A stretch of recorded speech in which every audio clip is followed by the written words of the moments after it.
going to start the streaming and now. So hello everyone.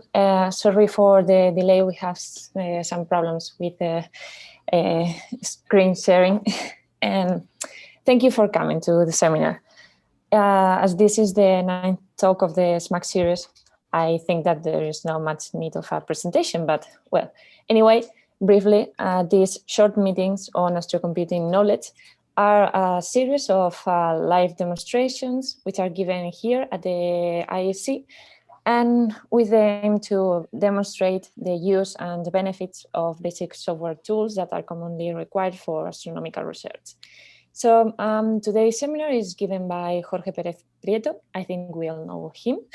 And we're going to learn about some basic and very useful libraries for astronomy, such as numpy or astropy, right? So Jorge, please start. Okay, thank you very much, Matane.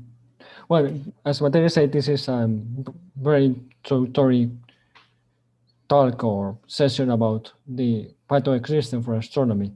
We hope to give more smart talks in the future about Python because it's actually the most important programming language in astronomy and in science in general. So we are starting this kind of series with the most basic session, which is a kind of overview of the scientific and astronomical ecosystem, the main libraries we have available today. The scientific ecosystem for Python is now very clear. The problem is that is too big, too large, and very sparse. But there's a number of 2 or 3 libraries which we used to call the core libraries for astronomy and for science in general that are common for all kind of applications. We can see here the most important that the community used to say to call the core scientific Python libraries, and we see at the left numpy. Numpy is the most important by far. This is the smallest package, but is the most important because it provides a critical type of object, the array, which the standard Python library lacks.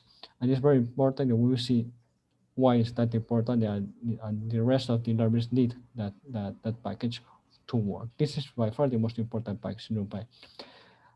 NumPy don't provide almost any other kind of mathematical or scientific tool. Maybe there's a random number library and also a linear algebra library too, but the large amount of scientific libraries are included in CPy, which include tons of functions for mathematical numerical computation, including optimization, Fourier transformation, image manipulation, and many others.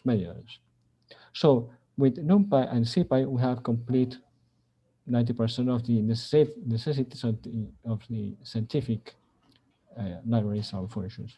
Then in the middle, we have pandas, which is a kind of NumPy, but more used for numerical computation, data analysis. This is used a lot by people working with data analysis, also with when you are involved with numerical or time series. It's a fantastic package, what we hope to target more in the future. And also SumPy for symbolic math. About plotting, there are about 10 or 20 plotting libraries, but today matplotlib is the de facto standard, so we will always use matplotlib. What is not a solution for everything? For example, for interactive work or web applications, there's other solutions like plotly or Bokeh. And for astropy, fortunately, we have today astropy, which is the package we will focus today, in particular with numpy. But all this we are showing here is the most important, the core libraries, but there's a lot more. We can see here to have an idea how complicated it is today the scientific and astronomical ecosystem in Python. You can see that in the bottom, we have, as I say, numpy in the bottom, Python and numpy, always the most important, and then CPy and matplotlib as the most important the fundamental libraries for scientific application. And then we have a specific domain-specific libraries. And here we see astropy for astronomy, but you can see there's also a library for chemistry, for biology, even for economics. And also there are many application-specific too in the top of them, including, for example, SumPy, which is specific for solar astronomy. And of course, there are more astronomical libraries that are not included in AstroPy too. But today we will focus in AstroPy and, of course, the most important, which is NumPy. We can focus on everything. Fortunately for us, the situation in the astronomy libraries ecosystem is very mature and very clear now. But 10 years ago, the situation was very difficult because we already had many packages for astronomy in general, but they was not unified, and developers decide independently how to develop it. For example, we had the Data to read and write catalogs, text catalogs, PyFeeds for reading feeds, image feeds and tables, APLPy for plotting, but all of them were developed by independent developers with no connection between them. They have redundant functionalities because they don't talk among between them. So you can see that the effort was very sparse. And of course, you will need to install all of them independently. But 10 years ago, this changed with AstroPy. This is a big effort from the astronomy community to grab all these or almost all of these packages in in a single meta package containing all these and many more package, and most important, with a common syntaxes and framework. Here we have, or we can see the most important model that today the AstroPy will include, which is now in the version 4. In one side, we have the core modules, which are by far the most important. We have a specific module for deal with dates and time, other for tables, which are similar to arrays, or not the same, to work with coordinates, and so on. When we have to work with each package, we have to install the module, or load the module, but the package itself is installed in a single installation, which is AstroPy itself. Apart from this, you can see that this huge. There are also affiliated packages for additional functionalities. Like for example, for photometry, we have PhotoTILS, SpecUTILS, SSPro for data resolution, and so on. All of these are part of the AstroPy ecosystem, but not part of the core itself and must be installed apart. Okay? Maybe in the future, some of these affiliated packages will be part of the core modules, or maybe don't. That depends how they evolve. Okay? So, as you can see, we have a lot of package modules and many things to see, but we must focus in the most important, and in particular to have a look how AstroPy works and numpy work with AstroPy and the other modules. Okay, so the idea for this talk is more or less this. Is very brief and very clear. I want to start with numpy because it's by far the most important. I'm pretty sure that many of you already work with arrays, but I want to focus in indexing and masking, which is fundamental and critical to understand other properties that we will see in AstroPy. Then we'll move to AstroPy and see some of the core modules like coordinates and units and a few of them. Only the most important. But the most important is to see or have an idea of how they connect between them. We will see that we will have tables, AstroPy tables, that understand the astropy units and so on. But I have to tell you that astropy tables are a kind of a version of numpy, or a kind of variation of numpy. So they have things in common. It's so important. Start with numpy and other variations of numpy arrays like basket arrays. No? Meanwhile, we will find or see a different kind of objects that we are not used to use, like time objects, quantities, and so on. But the important is to see how they need each other and how to mix them to have a more powerful pipelines. Okay. So because this must be a practical with practical examples, I'm going to close this PDF and open a terminal. I have a terminal here and start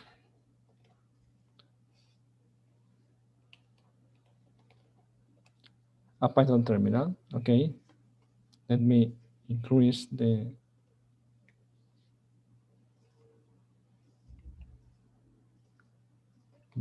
font. Hope you can see it properly. Here we go. Whoops. Okay, here we go.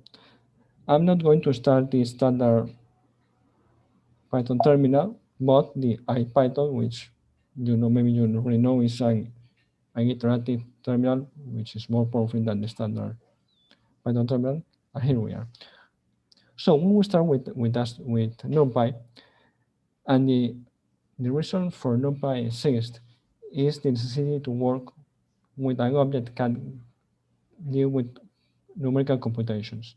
We know that the Python itself have many types of objects like floats, integers, and lists.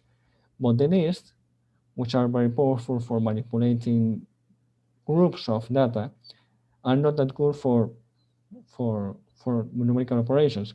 We can see that if we try to operate with lists. Let's see. Numbers. Let me add a few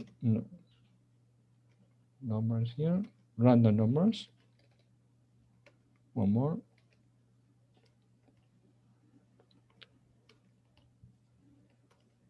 That's it. I now say that we want to use the mat package, Python package, to do some operations.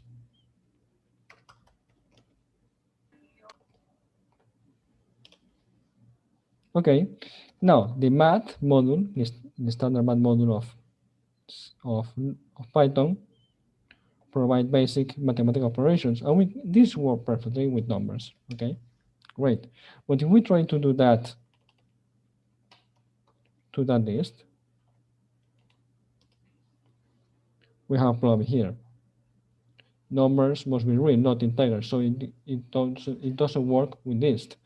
And if by fact, if we simply do something like this, we might multiply these numbers by 2, for example, we see that it does something, but it's not multiplying by 2 each element, but it concatenates each element. So this is a big problem to do numerical computation. Of course, there are some tricks to deal with this problem. We can do, for example, a loop, create a loop and say, for example, math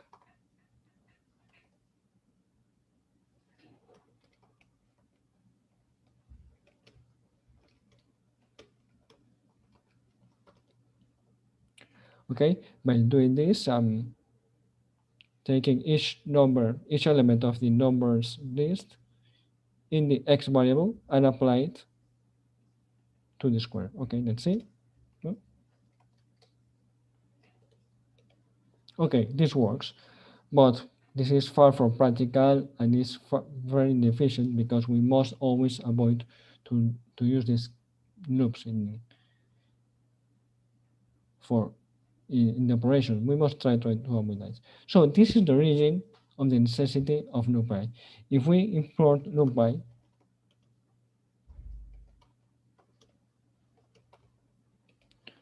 we have access to many methods, but in particular, we have the array, which is similar but not equal to list. Nums, this will be an array, and to create an array, we only do this. Again, random numbers, done. This is an array. Okay, but now the difference is that if we multiply by any number, now it works as expected, multiplying element by element, okay? If we do this, if we try to apply this to the array, it will fail because the math module from Python don't nothing about the numpy arrays, but numpy include another library for the same mathematical operations that we can use, and here it is. And the good thing is that this library that also work with lists. Remember that numbers is a list, but when working with the numpy library, it uses it like array, so we don't have to convert to array, but we can do it, of course. Well, apart from that, the numbers have, for example, the numbers in the arrays have the same indexing properties. Let me create nums. So this is the first element, the second element, and the last one, counting from the right, is this one, okay? Same indexing the list. And we can also do some slicing like this. And in fact, we can add a second index, meaning that many steps. So it's the same, but with a step 2, okay? So we have a good and very powerful indexing for numpy arrays. Apart from that, numpy arrays comes with specific methods for computations. For example,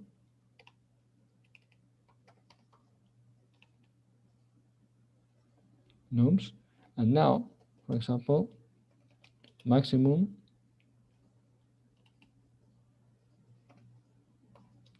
minimum,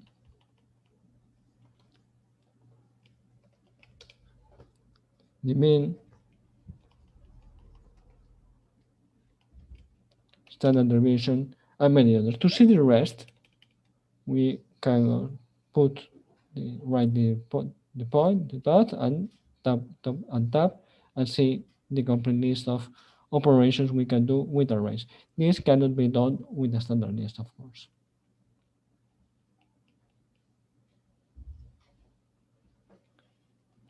We can check the length of the array using the length property, which is usually with list 5 elements, okay? But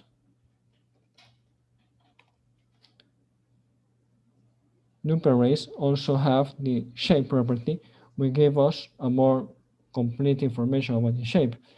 You can see that we obtain the same value, but it's not the same type of data. When then we have an integer, and with shape we got a tuple. This is because numpy arrays can be multidimensional. And because that, if we apply the shape to a multidimensional arrays, we will have more than one element there. For example, if we have an image array, we will see 2 numbers there, 200, 200, for example.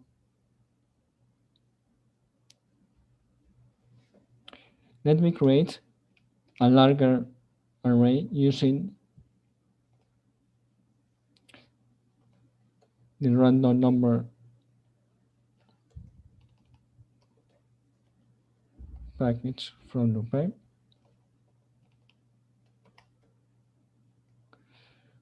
There are several functions for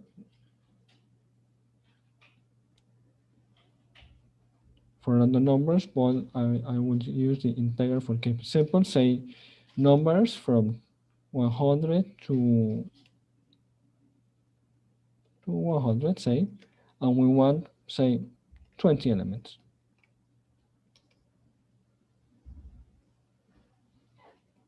Here we go. 20 elements from 0 to 100. For now, we have been dealing with numbers, integers, or float, but one of the most interesting properties of the arrays is that they also can work with Boolean arrays. For example, let's say that we're interested in selected numbers of this array. Remember that we can use indexing to access any number of the array. And if we use a list of indexes instead of a single one, for example, so I'm providing a list of indexes, we obtain exactly that. Here we are having or returning the values with index 3, 6, and 8, which are this one, this, and this one, okay? But to do this, we must know previously that the numbers we are interested in have that index, and that's a problem. But we can do that using Boolean arrays. To create a Boolean array, we can do it using comparison operators. For example,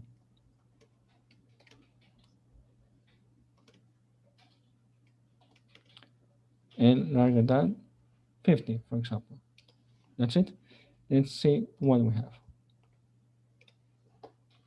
You can see is another array having exactly the same length of the or size of the n array, but having true or false depending on the condition. If we apply now this multiplying,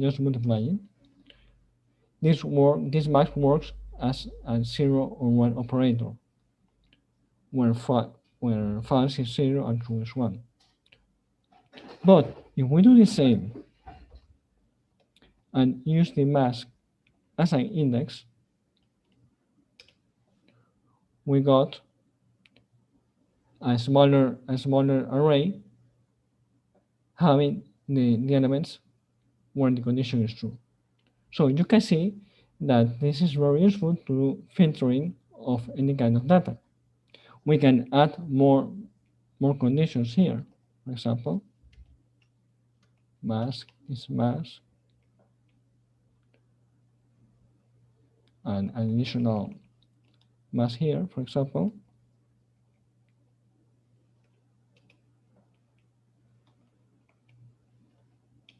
And the same, okay?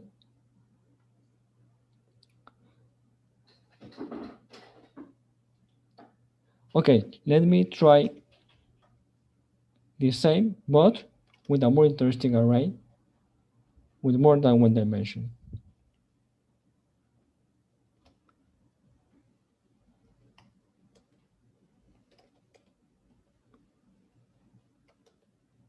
Here it is, the same that before, say 0 to 100, but now instead 20 elements, let's say that we want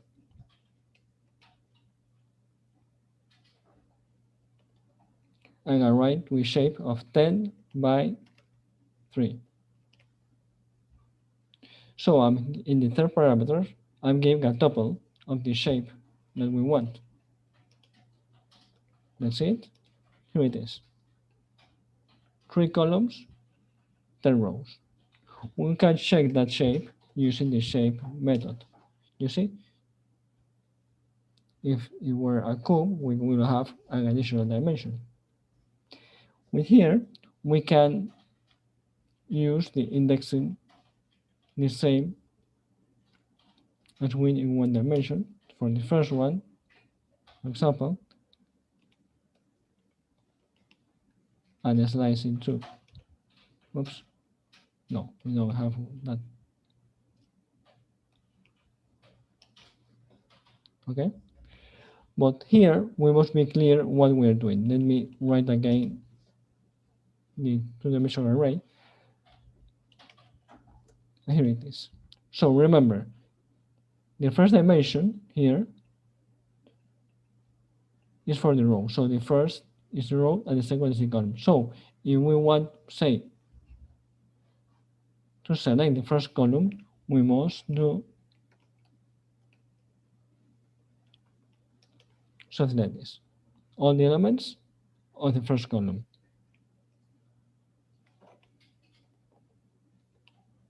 Or the last column. And if we're interested in the row, let's say the last row,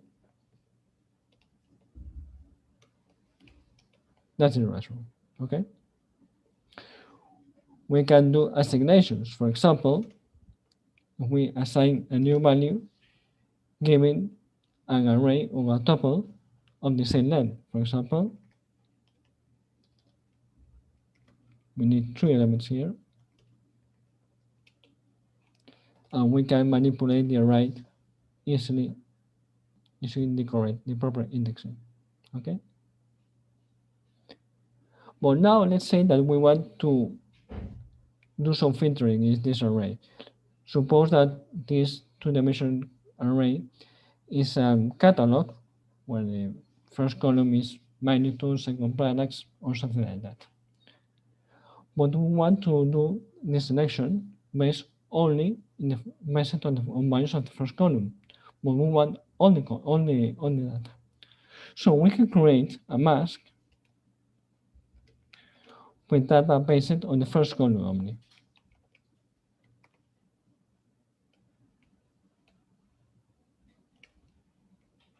First column, remember? And now say larger than 30. So mask is one dimension. But if we apply this as an index as before, we have a copy of the original array, two-dimensional array, but the data filtered based on the first column because we are applying the mask to the first column. If we do the same for other mask one, for example, an additional condition based, for example, in the last column now is smaller than, say, 80. And now we apply this. Sorry. This is the first filter, the first mask, and we can apply again the other condition like this. So here we apply two conditions, one based on the first column and the second in the last one. Okay? Both conditions must be applied. So by doing this, by multiplying, we are using this like an AND operator. The AND operator is writing like this. So this is exactly the same. And as you can imagine, we can do any other condition as complex as we need, doing the proper mask and using parentheses. If instead use the AND operator, we can use the OR operator, where when is returned true if one or the other is filled. Okay. So as can you see, the masking is very powerful to filter data and select message on data. In this way, astropy use it a lot. In fact, we see that we have masked arrays actually in astropy. And in fact, exists a specific type of array called the masked array that contain array. Let me give you an example to finish this part. To create a masked array, so look, now I'm using the masked arrays module of numpy.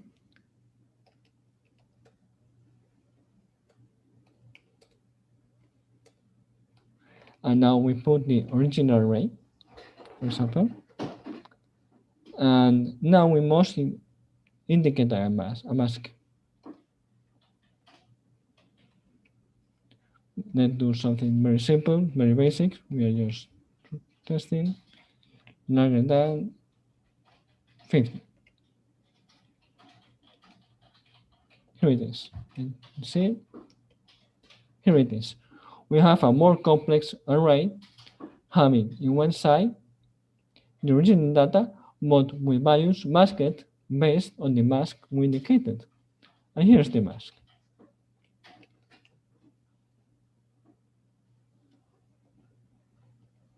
The values, the original values are here, and the mask is here. So we are not erasing or removing any value here. It's everything there. So why this is interesting? Well, because if we do this now, having a masked array, we can do the same operations as before. Mean, for example. But if we try the same with the original array, we see that we have a different value. And this is because the values, some values are masked here. But we are not removing any value. And this is very powerful as you can see. Well, the numpy have a lot of properties and functionalities, but this is the most important I want to show you. Now let me switch or move to astropy and start with some of the most important objects we see in astropy. Let me clear this.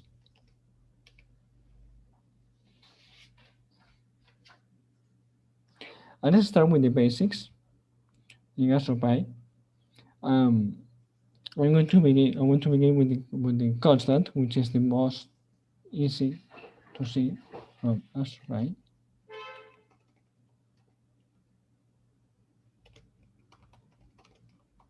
Constants as C. It's very common to import it that way. Let's see what we have here. By doing this, we have a lot of constant, physical and astronomical constant, where we don't have to go to the web anymore. We have all of them here, what's important. For example, this is the speed of light.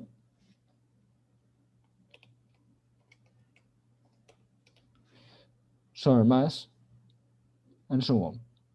Okay, but these are not simple float values. There's a value here, but notice they have more properties. They have uncertainty and units. In fact, if we do this,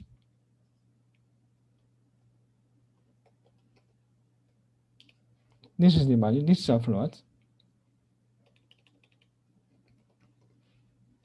And this is the corresponding unit. So it's a more complex type of object, right? And this is interesting because we can operate using these units. And we can also create or use quantities. So a quantity is a combination of a value and a unit. Let's import the units value to create our quantities.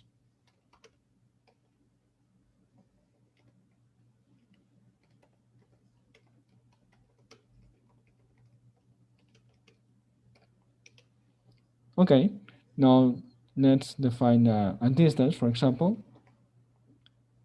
distance 1, and the value. These are meter, okay? A quantity, the value is 4.5 and the unit is meter. Another distance,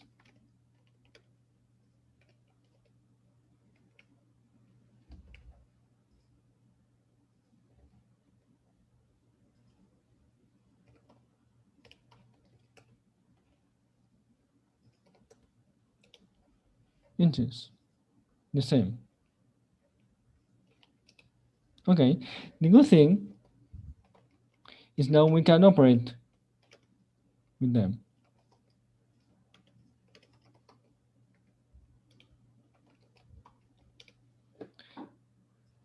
Now we have the total value with, of course, a single unit, which is meters because the first element was in meter. If we burn the order, we'll have inches. Okay, we can also do a more complicated quantities. For example, we can do this distance, and we divide by time, for example.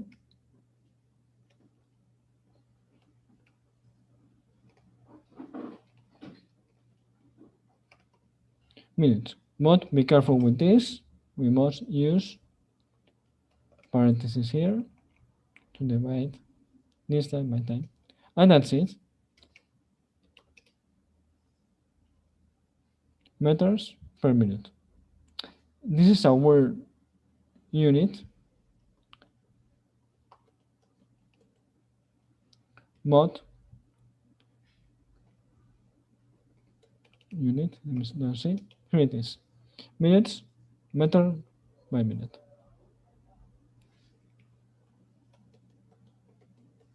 Oops.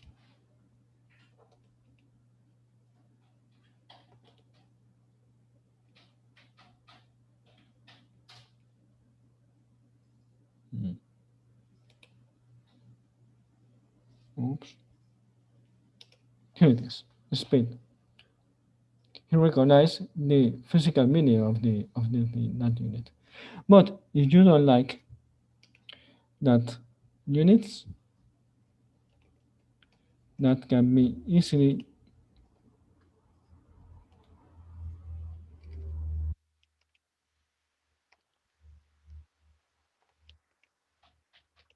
treated kilometers per hour. So it's fantastic. And if you actually want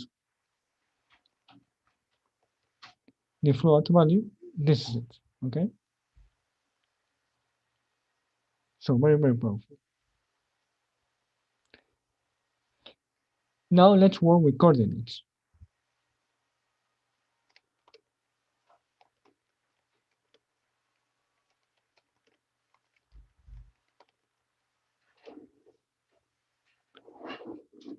With coordinates, the most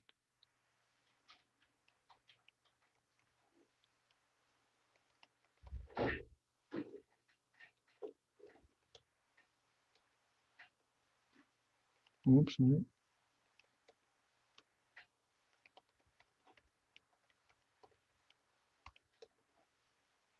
Skycode. This Skycode is the main class of the coordinates package. With it, we can create a new type of object, which are astronomical coordinates. Let's see.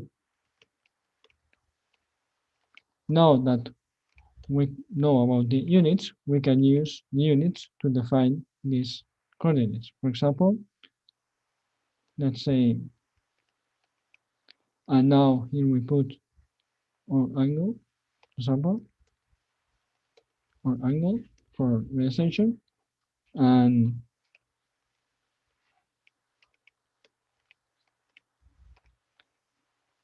declination in degrees. Okay, and that's it. Coordinates in degrees. A new type of object. It's not necessary to use the units. We can use strings too. Coordinates too.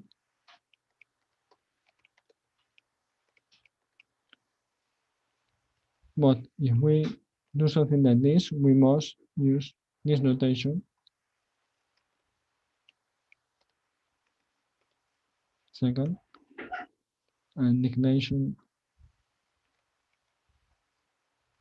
degrees.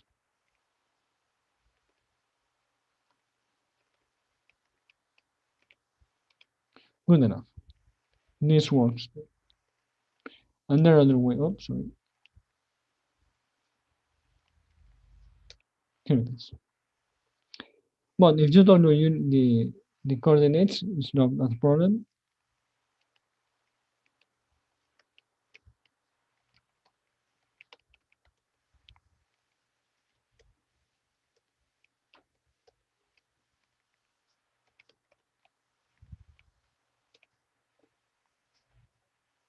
Oops.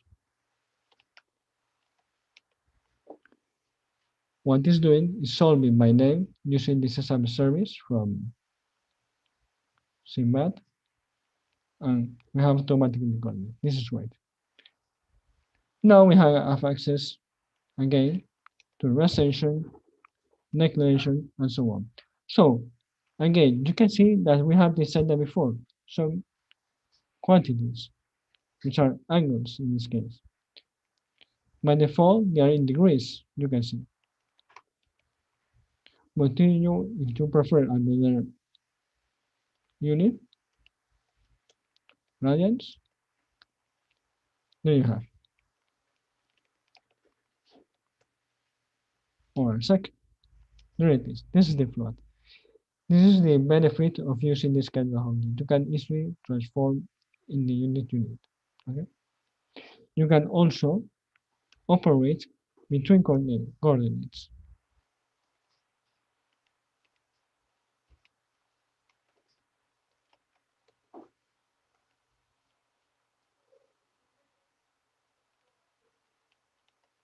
Sorry.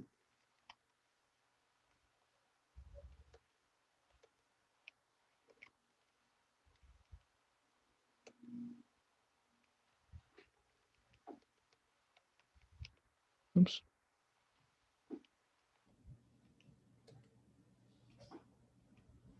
Chords too. That's it. And this is the separation. Neural separation. Again, we have a new quantity giving in degrees, but the second, here it is. If you're interested,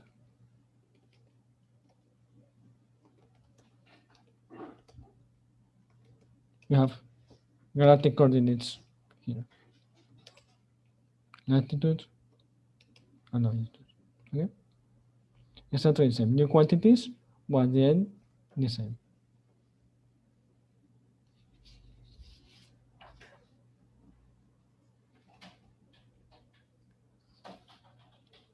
Okay, now let me clear this and create some tables using the tables model.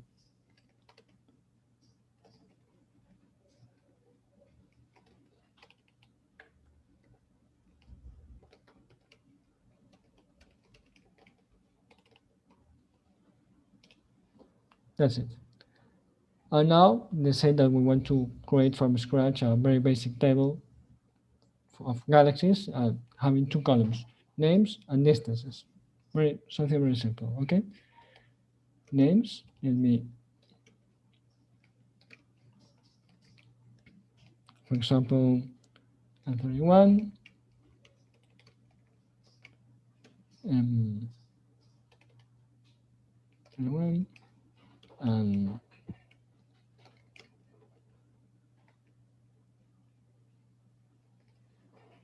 for example,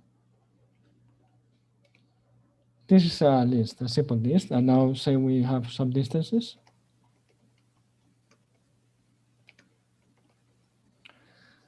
Now to keep it simple, let's put this in meaning of years, say 12, 61 megalitres, something like this. Okay, now we want to create a table, an astropy table, using these two columns. That's what we see.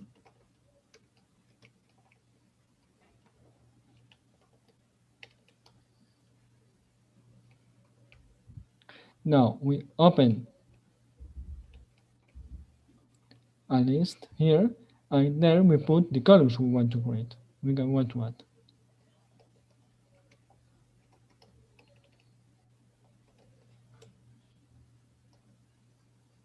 names and distances, and we also want to give names to that columns.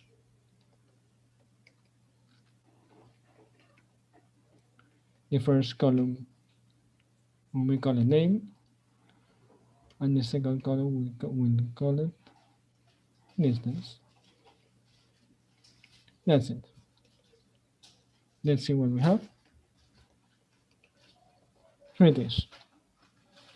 A new object called table with size of 3 elements and this column.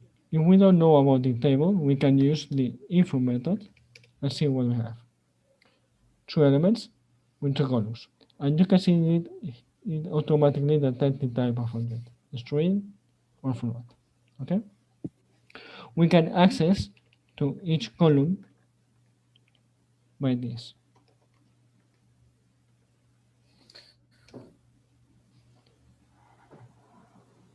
The second column. Now, notice that this distance column are float, and we know that they are megabyte years, but we know it when we cannot know it if only looking at the values. But we can also add units to these columns. We do this. Look at this, and use the megabyte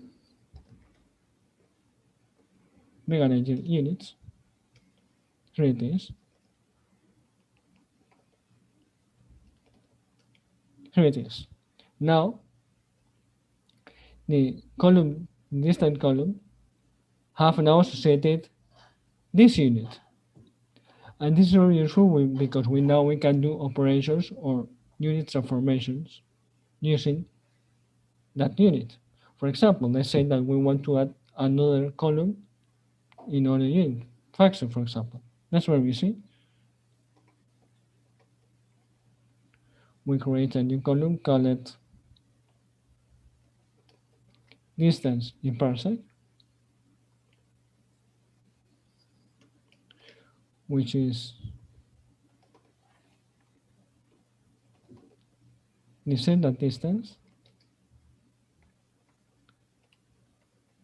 but transforming the megabyte years to parsecs.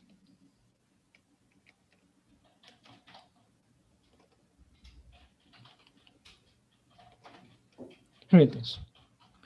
This works because we previously assigned the unit property. So it requires some effort to start working with units, with quantities, and so on, but it works to create this kind of operations very easily. Okay.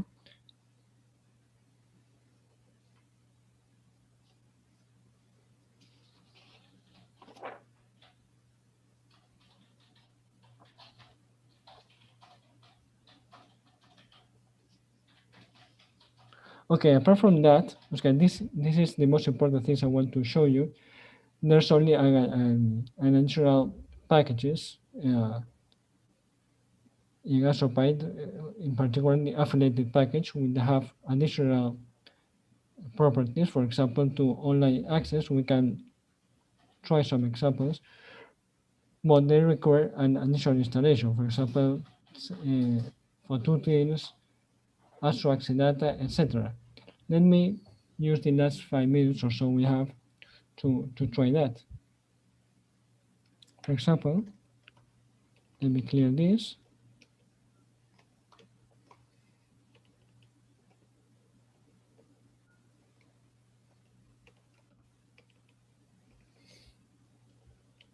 Sorry.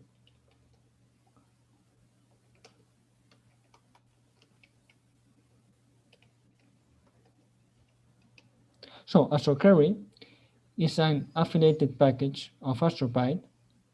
We provide online access to a lot of online catalogs, not only SIMBAD, NET, Gaia, ALMA, a lot of them, catalogs and archives.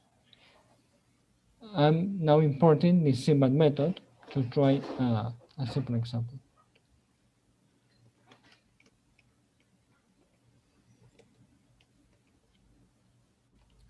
Now SIMBAD is the main class, but here we can do many kind of queries. For example, query object, and say,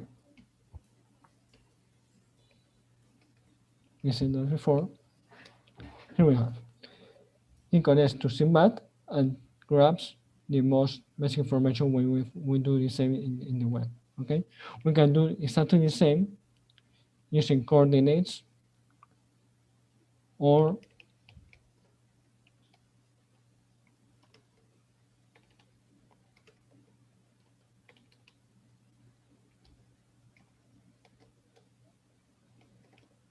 wildcard true to work that asterisk. Now it's looking for all the objects having toy, so the toy catalog. Here it is. But notice that the returner value is again a table, exactly the same we have created recently. Let's see what we have here. Here is the basic information with recitation, declination, and so on. These are the most basic columns, but we can add additional columns in the configuration with magnitude, parallax, and many others. But in brief, you can see that we always got the objects we are always working on, the tables, units, and quantities. So there are many objects to work with. They work similar one another. Okay, so I recommend you to have a look to the official documentation of Astropy, which is very complete. And in the web, there's also some tutorials with practical examples. That way you can see more practical, more realistic case of use. I hope that with this shallow overview gives you an idea of how to work with this element. I think I'm finishing with this. I have many things to talk about Astropy, but I think the idea is very clear.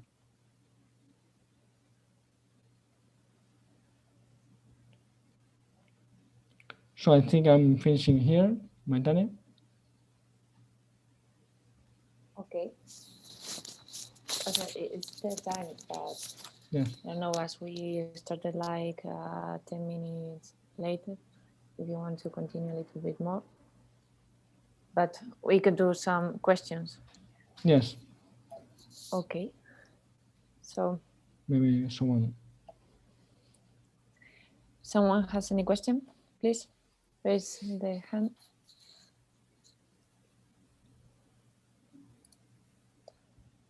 Or in YouTube also.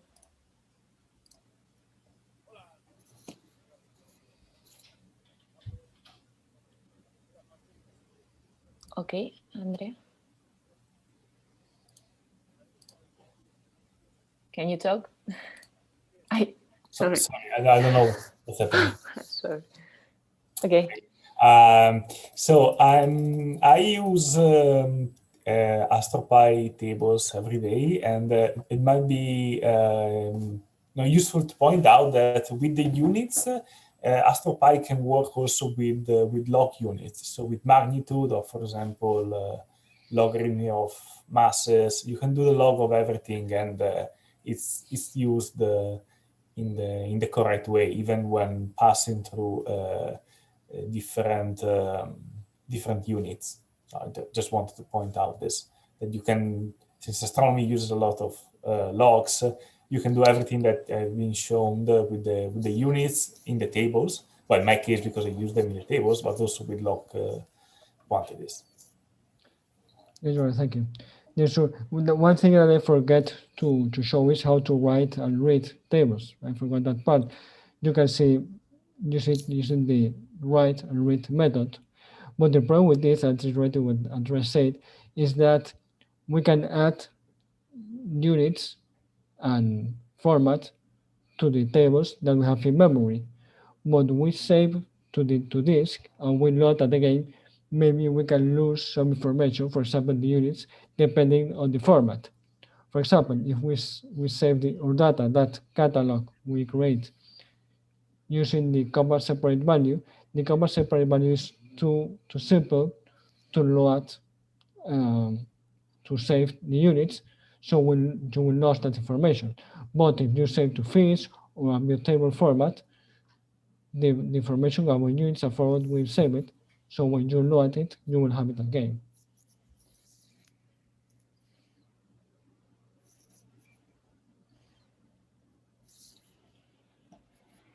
Okay. Is there any more questions for Jorge?